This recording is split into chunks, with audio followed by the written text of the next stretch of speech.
How do you write a love song? How do you write a pop love song? Or how do you write a rock love song? Is it possible to write a rap love song? Is there a difference? If you've wondered questions like these, then keep watching, because today I'm going to share some tips on how to write a love song regardless of your genre that will give you the tools to tell that special someone just how much they mean to you. So let's blast off and get started. JM in your universe. Konnichiwa friends, I'm Jonathan Miller and welcome back to Jonathan Miller Music, helping you become a better indie artist. I make electronic dance pop music and every Wednesday on this channel I'm helping others take their music to level 2. If that sounds good, consider subscribing and ringing the notification bell, maybe giving it a like. If not, then that would completely break my heart. You're really gonna do that to me just before Valentine's Day? Wow, okay. I don't know why I'm surprised. It wouldn't be the first time that that's happened. What?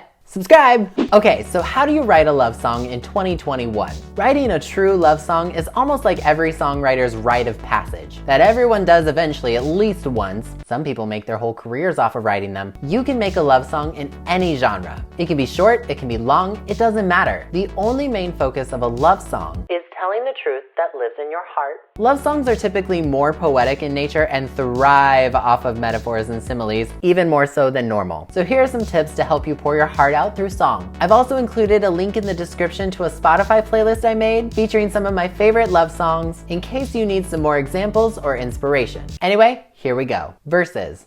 Verses in songs love metaphors and similes and time. The first verse of a song typically introduces what your song is all about, and in this case it's going to be about that special somebody. A typical verse is about 4 to 8 bars long, and making rich comparisons, even if the phrase itself is not very big, can do wonders and begin your love song strongly. But you don't want to just list a bunch of random descriptions, although there is a time and a place for that. So using time-related words like every day, this morning, when, etc. will help cultivate your song into a story, which is what you want because a song is like a mini story, an expanded thought or moment. Like, let's take a look at the opening of Celine Dion's My Heart Will Go On, a love song that everybody knows. The opening lyric sets the stage right away with, every night in my dreams, I see you, I feel you. It's relatively simple, but very powerful because the listener can instantly imagine this moment and feel it. Then she goes on to say, that is how I know you go on. So she's talking directly to the person that she loves, even though some distance is implied, which is extended upon in the second stanza when she goes on to sing, far across the distance in spaces between us, you have come to show you go on. This elaborates on what she just said, but also progresses the song's story along by once again talking directly to her love interest and saying that their love is stronger than any distance between them, which is something that gets echoed throughout the rest of the song. In just a few words, she's already told this person directly how strong their connection is and how this person makes her feel. And that is how strong you want your verses to be. B sections. Just a quick note about B sections in between verses and choruses. If you're writing a B section, you're gonna wanna make a time-based movement within like 2 to 4 lines. My Heart Will Go On doesn't have a traditional B section,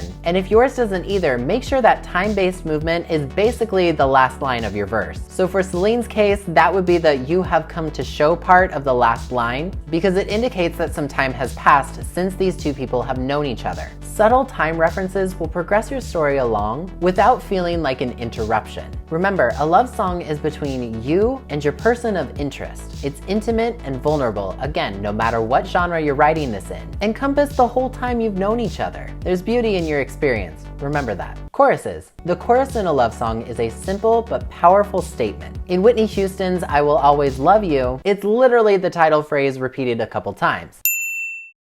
In My Heart Will Go On, it's a distance and time reference followed by the title as well. So you want your chorus or your title phrase to be the strongest emotion of the entire song. I mean, that's probably what the song is all about, right? So bare your soul and tell this person how you really feel. But if you keep your chorus simple and to the point, you'll be golden. Bridges. The bridge of your song is the closure of your story. It's where your song's main idea is resolved. Now, in a love song, a bridge can take the form of a few different things. An instrumentally dynamic break, lyrical closure like a traditional bridge, or, going with our Celine Dion reference, a strong final chorus with slightly different lyrics. In My Heart Will Go On, the bridge of this song is the strongest point of emotion. And this works because it's also technically a chorus. But instead of describing what it's like when they're apart, she sings, "You're here, there's nothing I fear, and I know my heart will go on. We'll stay forever this way. You are safe in my heart, and my heart will go on and on." It feels more intimate. The person's right in front of her. The music is passionate. She's telling this person directly that they make her feel safe, that they're connected and in love, and she tells them what's exactly in her heart. And that is what a love song is all about, my friends. So when you write your bridge, whatever format it takes, picture that person right in front of you, it's just you two, and lay it all on the line. Bonus tips. All right, just a few little miscellaneous bonus tips for you. Common love song related emotions are not just limited to infatuation. They can be sad. They can be longing. Happy, of course. Fearful. I mean, telling somebody how you really feel is very scary. They can also be exciting, compassionate, anxious, confused, all sorts of things depending on the situation you're writing about and what you want to say. If you've never really been in love before, write to your crush, someone you feel very passionately about. What if you wrote a different kind of love song that was to yourself and was kind of more about self-acceptance? There are lots of different angles you can go about things.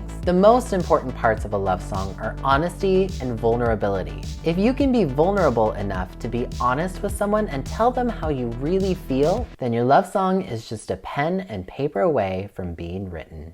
So those are some tips on how to write a love song. Question of the video, what is your favorite love song of all time? Leave me a comment below letting me know. Don't forget you can check out my Spotify playlist featuring some of my favorite love songs if you need some more examples. There's a link in the description below so you can check it out. And make sure you follow me while you're there. Have a happy Valentine's Day. I know it looks a little different this year, but there's no reason you can't do something special from home. Anyway, if you like me and you like what I do, consider joining me on Patreon like Meg here and all these fantastic people to get all sorts of fun rewards, including access to my YouTube calendar to see what's coming to the channel. But as always, if you enjoyed this video, please leave a like on it and subscribe if you're new. I put out new videos every single Wednesday. Once again, I'm Jonathan Miller, and I will see you next time. See you later. I am a machine, not a robot, never operation electronically. My messages are magnetic vibrations, once a pioneer.